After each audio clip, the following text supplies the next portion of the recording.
रामपुर गौड़पड़ारे 16 प्रहर नामयज्ञर पूर्णाहुति। प्रतिवर्ष भली चलित वर्ष मध्य दोल पूर्णिमा और होली उपलक्षे 12तम 16 प्रहर अखंड नामयज्ञ श्री श्री राधाकृष्ण मंदिर रामपुर गौड़पड़ाठारे महासमारोह पूर्णाहुति हो जाइछि।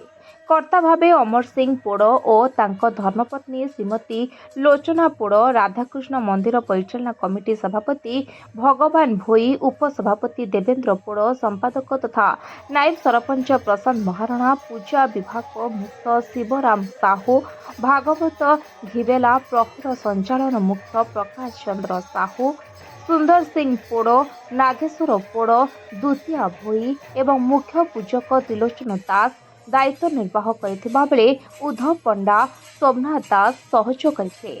16 प्रहर नामयज्ञ कलाहांडी, बलांगीर और सोनपुर जिलूर 10 गोटी संकीर्तन दल जोग देथिले।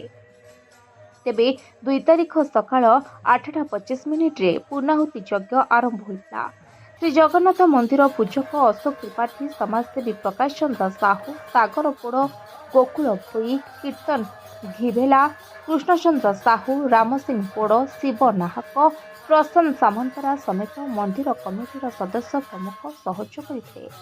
कलाहांडी लंबोदर सेनापति report, voice of Odisha live.